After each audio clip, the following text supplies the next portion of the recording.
Okay, so today we're going to be talking about anxiety. Yeah. Okay, so anxiety disorders are the most common mental health concern in the United States, and over 40 million U.S. adults have an anxiety disorder. So, That's a lot. yes, it is. It's the most 40 common one. million Americans have anxiety. Yes, and not just like they have actual disorder, not just like they experience anxiety. So anxiety disorder. Right, and okay, so occasional anxiety is normal and a healthy response to like stressors in life and, you know, traumatic events and stuff like that. But for people with a disorder, anxiety doesn't go away and can and usually does get worse over time, which makes life difficult, as you could imagine. Like job performance and schoolwork and relationships and whatever else you do in your daily life will be affected with an anxiety disorder. So what causes anxiety disorders so we can try to, you know, move forward and stay away from it? Right. Scientists believe that many factors go into causing an anxiety disorder, and it's usually not one thing. It's usually a combine of several different things, like genetics. Some families have a higher than average rate of anxiety disorders in their like lineage, and like extreme prolonged stress and trauma, especially childhood trauma. You know, childhood trauma is, I'll probably mention that in every speech I do here because that's one of the main causes for a lot of things.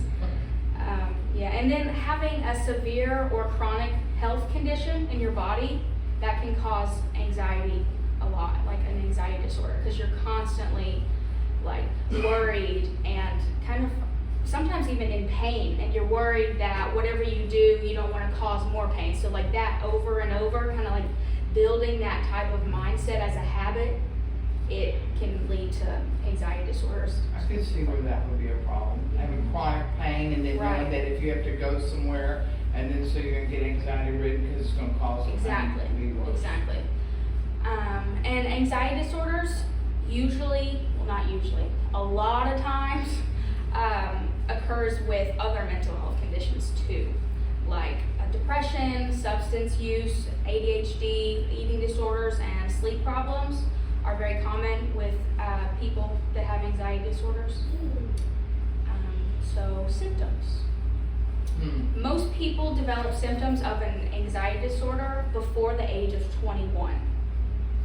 So some common behavioral symptoms are hypervigilance, so like always being alert for like a while, even if there isn't necessarily a reason. And irritability, restlessness, intensively and obsessively avoiding feared objects or places. And then cognitive symptoms in your brain. Lack of concentration, racing thoughts, unwanted or intrusive thoughts, or thinking about a problem over and over again, unable to stop, which is called rumination. So. Wait a minute, go back to that again, Jill. The last statement you just said. Yeah, so thinking about a problem over and over, constantly unable to stop. Yeah. So, yeah, that one's called rumination. So you're ruminating repeating over it something over and over, playing it. Yes. And that can happen too when you got to say something that you're nervous about, where they'll repeat it over and over and over again. Yes, exactly. Yeah, that's kind of rumination. You're ruminating over that. So rumination isn't necessarily a bad thing, but when it's something that you're stressed out about and that is in your head, that can be a problem. Yeah. So, and an anxiety symptom. So. Yes. And then like your body, some symptoms for your body are like feeling fatigued or like jumpy or having excessive sweating, you know, nervous sweating, and trouble sleeping, and like a numb or tingling sensation in like your hands or feet. It kind of feels like when you don't have good circulation in your body, you know, sometimes your hands can get like a little numb or tingly. It's kind of like that, just like you're stressing your body out, so it's, you know, presenting itself in different ways. Trouble breathing, hyperventilation, heart palpitations, dry mouth, nausea, tense muscles, or dizziness.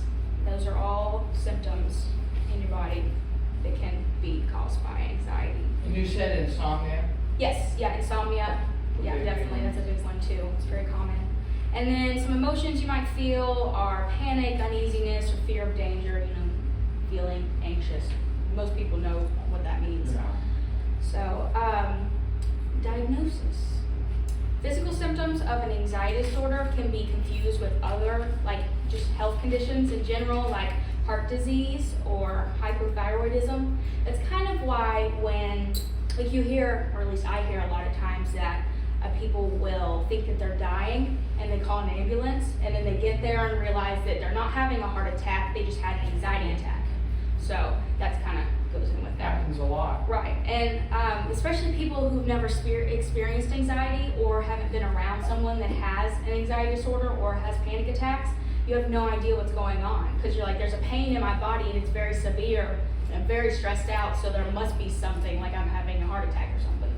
And I've seen personally like people that like their child had anxiety, has it all the time for like school and different stuff like that, and then the father was kind of like, oh yeah, she's just, he didn't really understand, kind of like wrote it off, and then he had a panic attack one time and it was like, oh, this is real. So yeah, that's a pretty big eye opener for a lot of people. Yeah. Did you say hypothyroidism could be? Yeah, hyperthyroidism, that can be confused with anxiety a lot of times because there's a lot of symptoms that are similar. Or similar, they're very similar. Yes, yeah, like being tense and like bouncing your leg constantly and different stuff like that. It kind of looks like high energy caused by hyperthyroidism. So it just depends. So, like I said, it can be confusing and there's a lot of gray area. So, talk to your doctor and they'll usually do an evaluation, like with a physical exam, like lab tests and an interview, like talking to you about your symptoms and everything. And after that, if they rule out any underlying physical conditions, your doctor will either suggest or actually refer you to a mental health professional. And then once you get to the mental health professional, they'll try to figure out a specific type of anxiety disorder, or in case your primary doctor missed anything, they'll usually catch it there. And because knowing the specific type of anxiety disorder will help tremendously in the best recovery for you. So let's talk about the different types of anxiety. Kind of like with depression, there's like subtypes, and it's like generally the same thing but develop under unique circumstances or have like a specific type of set of symptoms or whatever. So the first one is generalized anxiety disorder, which usually involves a persistent feeling of anxiety or dread, which interferes with daily life. And which, like I said earlier, it isn't the same as worrying about like work or experiencing anxiety due to stressful life events. Like I said earlier, prolonged stress can develop into an anxiety disorder, but that isn't, it doesn't start right there. So people with generalized anxiety disorder experience frequent anxiety for months, if not years. So, and then panic disorder, a person with panic disorder has frequent and unexpected panic attacks. Panic attacks are sudden periods of intense fear, discomfort, or sense of losing control, even when there is no clear danger. Not That would be everyone. pretty scary, wouldn't Yes, it? it's To have that heightened sense and all of a sudden that just comes upon you and yes, there's no reason in your life for it to exactly. be that way. It's but very you feel that way. scary. It makes you want to hide under your bed all day. I do have a question about that. Is it can it be a trigger that you don't even realize could be a trigger, or is it really just your body's all of a sudden going and Right. does it have to have some type of trigger maybe? Right, Or with is it- this specific panic disorder, it does not have to have a trigger. Like with the panic disorder, the key part that differentiates this disorder with the other ones, because with the other ones you can get panic attacks, but with this one there is no clear trigger for the panic attacks or any trigger in your body or surroundings or whatever. Now, it can be a bit of both. You can be triggered into having a panic attack if you have panic disorder, but a lot of times it isn't caused by something specifically, except for your body just kind of freaking out on you. So during a panic attack, if you haven't experienced one, good for you, but if you haven't, pounding or racing heart, sweating, trembling or tingling, chest pains, feelings of impending doom, and feeling out of control. So kind of like all of those anxiety symptoms, but just like to the extreme, as like a height of one specific instance. Kind of like with the mental health crisis, it like escalates and hit this peak, and that's where all of these symptoms are. And then people with panic disorder often worry about the next attack. When will it happen? Who am I in front of? You know, you don't want to go too far from home. So that, all those things can... As you don't want to stay at home. Exactly. That can make your condition worse. Mm. And then social anxiety disorder is an intense, persistent fear of being watched or judged by others. And for some people, this fear can get in the way of going to work, attending school, and everyday social interactions. You know, going to the grocery store, stuff like that. And then phobia-related disorders are phobias that kind of like take over your life. You're not just like kind of afraid of something. This like gets in the way of daily living. Like bridges. Yes, all like kinds of bridges, things. you will drive 4 hours just to go around the bridge. Like that type of thing. It kind of like causes problems in your life. And that can be a specific object or situation. And then separation anxiety disorder is exactly what it sounds like. And it's more common in children, but adults experience it too. So keep that in mind. And So then, that would be like, because I think my grandson had that, where they are afraid to go to school, they don't want to leave their parents, Yes, they're clinging yes. to the legs, and they're in second grade, Mhm. and it's still that way. yes, definitely. And then selective mutism is also what it sounds like, you know, not being able to speak in certain social situations. So it's kind of like a social anxiety disorder. A lot of times it happens like around people. You just kind of like You just suddenly stop can't talk. talking. Yes, and that usually occurs before the age of 5, generally. So that's when, you know, your brains are developing and you're still very connected with your mother and father and everything like that. So treatment.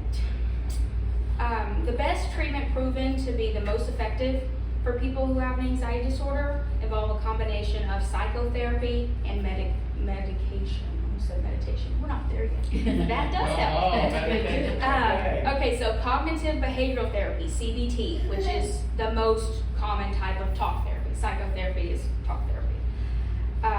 And then, so in CBT, it's the most researched and most popular one. And in general, it focuses on finding those counterproductive thinking patterns and like trying to like find alternative versions and try to like switch your brain instead of when you experience something that could trigger you, instead of automatically going down that rabbit hole, you try to think of, well, maybe this won't happen. Like, what if this happens? It's good, instead of what if the bad happens. That makes sense. Yeah, just changing the whole reasoning. Right, pattern. yes, which is difficult because especially the older you get, your brain, like, your pathways and everything become more and more, or less malleable. Are more built. Yes. Those same things more that we've always concrete. done Yes. seem to be a little stronger, Exactly. like we've got more roadways. Yes, it's just like habits, just with the way your brain thinks and how it thinks. So thought patterns and such. And then another type of therapy that I, before researching this talk, had never heard of. So if y'all know, please let me know. It's called acceptance and commitment therapy, ACT. Really? Yes. It's accepted? Acceptance and commitment therapy, ACT. And it takes a different approach than CBT for negative thoughts. It uses strategies like mindfulness and goal setting to reduce discomfort and anxiety. And that has been less researched, so there's less data on its effectiveness, but it's becoming more popular and it helps. It seems to help a lot of people. So, Well, okay, but I don't know, okay, so acceptance and commitment. Yes. So- commitment therapy. So what do you mean? Is it like you're just accepting it and you're rolling with it and knowing that, look, this is crazy thinking, I need to stop this? What? It makes me think that it's more for less severe cases, you know? It's something where you can reroute it before it Yes, was that. exactly. tremendous. Yeah, rerouting and everything, and goal setting, and achieving your goals, and feeling a sense of accomplishment and everything like that. I think it's more for Low less level. severe. Yes. Low level. Kind of like when we talked about with depression, exercise can help with mild to moderate symptoms. So I think it's the same way as this. Okay. Okay. So then, like that's a huge part of a recovery strategy, psychotherapy. But then there's also medication. And now medication doesn't cure an anxiety disorder, but if it gets bad enough, they usually get it involved to help maintain just like a low level of anxiety. So you're able to go grocery shopping and stuff like that. Some medications work solely to reduce the emotional symptoms, and other medications only reduce physical symptoms, like the different types of symptoms that we talked about, like concentration and thought process and everything like that, those emotional things. And then on the other side, it's just like your hands are always shaking, you're excessively sweating because you're so nervous and stuff like that. So it just kind of depends. And then they use antidepressants a lot of times too, because those help with the chemicals that control your mood and stress, so that can help sometimes too. And then complementary health approaches are basically just an add-on, like, extras. It helps as much as possible. It helps because these don't have like side effects. They don't have bad side So effects. you're talking like holistic. Yes, There's kind of like that. holistic things, whether it be essential oils or it be there's a lot of different. Well, Lumberton's full of holistic doctors. Yes, they definitely You are. have some good ones there. So yeah, like stuff like yoga, that is very beneficial because it helps stretches your body and get it moving and everything. But they also use like breathing techniques to keep you centered while exercising, basically. Because sometimes I know from like personal stories I've heard, because you hear a lot of times exercise also helps, but for some, once you get your heart rate elevated in exercise, even though it's not necessarily a bad thing, it can transfer over into having an anxiety attack because you feel those symptoms, and the last time you felt that way, you were having an anxiety attack. So it really just depends on your body and how your mind works and everything. So yoga is very helpful too for that. And then like stress and relaxation techniques which often combine breathing exercises and focused attention to calm the mind and body. So kind of like yoga, but minus all the Well, I used to do a lot of it, they called it biofeedback in the early days. And I don't think anybody really understood it unless they went and had it done. Right, yes. And then like self-management strategies, they like set out time specifically in their day to stress about things, basically. It helps like compartmentalize your brain to where like you don't want to constantly worry about these things, but then again you also don't want to completely ignore your body and everything, because those are both unhealthy. It's kind of like some people that have that, like what you're talking about, the anxiety disorder, making lists, getting it out of their head and on the paper seems to give a relief. Yes, definitely. Like So then those when you kinds of- have time, you can look at this list and do what you need to do, or worry about it and try to figure out the best solution, but then you can walk away from the list. Yeah, You don't take it with prioritize you. what you need to do versus what can be put off, all that.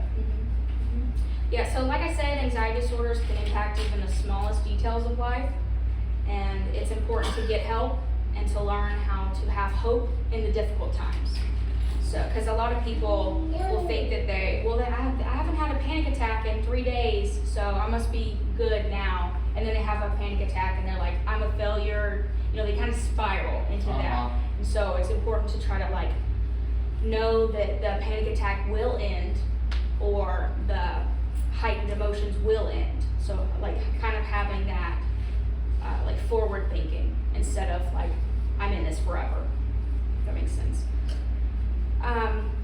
Like I said, like learning as much as you can about possible medications and treatment options, and doctors and researchers are still researching anxiety disorders and treatment methods. So keeping up with current research can be very helpful. So that's good.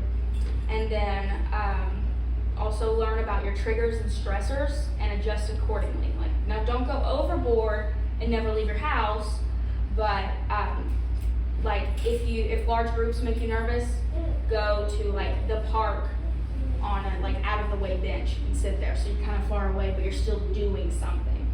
Or if like you have a big meeting at work and walks kind of calm you down, go for a walk before the meeting. Like, don't miss the meeting, but go for a walk and try to like kind of like self-soothing and like prepare yourself and comfort yourself, and then go into that situation.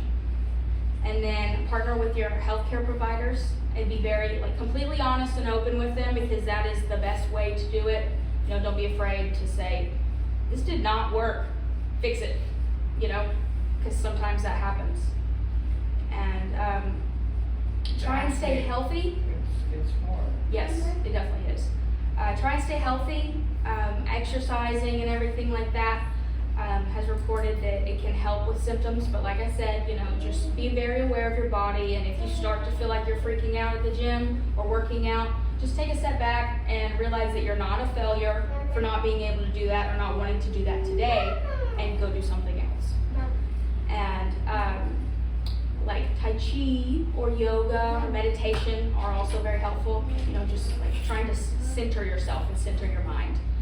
And trying to eat healthy is also very important. And because, you know, if your body's healthy, it helps with your mind. Now, if you're eating sugar constantly, that can also kind of like not cause the problem by any means, but kind of make things worse. So eating healthier is good. And then avoiding stimulants, definitely, that's a big one. I know a lot of people that instead of going to try medication, they cut coffee, and they're better now. They still have anxiety, but they can manage it. Monster drinks. Yes, that's a big one. Energy drinks will really cause it. Yes, those will definitely worsen anxiety. And cigarettes, nicotine, and like vaping too, that's the same thing. But that also can worsen anxiety, and does for a lot of people. And then drugs and alcohol may seem like they help anxiety at first, but in the long run, it can disrupt like your emotional balance and your sleep cycles, and it can definitely poorly interact with like your meds, like big time. So, and then also, you know, all of those other things are kind of things you do, not necessarily by yourself, but kind of on your own. But it's important to find like a support group, or at least like a group of people that understands what you're going through, at least a little bit, and can kind of sympathize with you and remind you that you're not alone, and other people do experience these things, and they've gotten help, so you can too. So try to like keep that hope. So we don't really have any groups in this area, do we, like for anxiety disorders? I don't know about specifically anxiety, but like NAMI Golden Triangle, we have a connection recovery support group for people with mental illnesses, so like any type of mental illness. So, and I have little flyers that I will pass out in a minute. Wow. And then when you're trying to help like a family member or friend, you know, any loved one, it's important to learn that their triggers and stressors and symptoms, you know, kind of be aware of it. And when now, don't take this too far in a not healthy way and let them walk all over you, but just know that sometimes with people with anxiety disorders, if they snap and just like yell at you for a second, it may not have anything to do with you, and can be what Their anxiety. yes, what they're dealing with in their head. So, like I said, you know, don't let them walk all over you and yell at you all the time, but just know that like it's not necessarily your fault. So, and But the sad thing is that people that have these anxiety disorders, they're like within a prison, because it's just so bad, even the social part. I know I worked with a couple where he finally said what was going on, and we knew he had anxiety disorder, but we didn't know that he wouldn't even, eat lunch at the plant because he had to walk through a room Right. with 50 men. And I mean, all these things begin to come out, and how he had to, think 3-4 days ahead of time if he had a meeting, how he had to Yes. talk himself and do exactly. Yes, especially if you don't live with the person, it's a lot of times, sadly, way worse than what you see. So, Yes, yes. yeah, keep that in mind. And then when you're helping a family or friend, look for like increases of symptoms and be aware of that. Like look for like rapid breathing, fidgeting, or avoidance behaviors. And if appropriate, gently discuss the symptoms that you notice so they can kind of recognize it too, because a lot of times in the early stages especially, they don't realize that they're doing it because they're just like focused on living day-to-day life, and they don't really pay attention to like avoidance behaviors. They're just like, oh, I'm not gonna go there because this is a better option. But if it gets like too extreme, they really are avoiding everything and like cutting back more and more the places that they go. And like I said, because they're in their own head, they don't realize that it might be worse than they realize, if that makes sense. Like Yeah. a lot of times Yeah. family members or close loved ones will see it before the actual individual does. It just becomes their lifestyle. Yes, exactly. They're like, oh, this is healthy and normal, and then you're kind of like, yeah, but it could be an anxiety disorder. These are symptoms, not just habits, I guess. So communicate gently and kindly, but still communicate. Don't back off too much. There's a certain balance, which is hard to find sometimes, but it is important to have. And then allow time for recovery. I know we all want just to like, here, take this one pill and then you're cured and everything's fine. But that's sadly not how it works. So keep that in mind and don't get discouraged. But also, like, especially if it's your child, you have to like you have to have expectations, but you also have to love them. So there's a balance. So like, Well, in psychiatry, again, with people with this, they do want a quick fix. right. It's not that way. It's finding No, the it's right not. combination that's gonna bring the right effect, but it's still gonna be a battle. Even when they minimize it, it's still gonna be a battle. Exactly, definitely. So, like I said, communicate and listen to them and try to help them feel understood and heard. And then you can take the next steps in helping them and getting them help. And it's also a good thing to, like I said, speak honestly and kindly, but then also make like specific offers to help them. If they accept, follow through with them. Definitely follow through is a big one too. So, yeah. And if you can, play an active supporting role, like just be there, kind of supportive. But it's also important to know that ultimately the work for recovery and like involving recovery is up to the individual, not you. So you can like support them and encourage them, but keep in mind that they still have their own choices. You can't make those choices for them, even if you're their parent. There's only a certain point that you can make those decisions available. And like a lot of times it's like, here are these options. I feel like that's the best way to kind of like get them involved, the individual with the disorder. So here's these healthy options, and then you can choose from those. But just know that you can't completely control the other person as much as you would like to push them to get healthy. Then you realize really how many people that are out there that are self-medicating because they have this disorder. Yes. You'd probably be a huge number Yes, that it is. self-medicate again It with definitely is. alcohol or marijuana or Xanax. And a lot of times they don't even really know or sometimes care that they have a disorder. It's just like, I feel bad, so I'm going to do this because it kind of makes me feel better. And then it goes down the rabbit hole of like getting addicted to Until certain they things. almost lose their family, or Yes. then Yes. they'll try to get help, but it's Yes. only temporary. thing. Yes. Yeah, it's a very rocky road. But if you do have an anxiety disorder or know somebody that does, or any mental disorder, I have these flyers Well, great, we like flyers. Yes, We like flyers are fun. I need flyers because I have terrible memory and will forget things. But yeah, we have a connection recovery support group, and very soon, hopefully September, we will be starting family support. Right.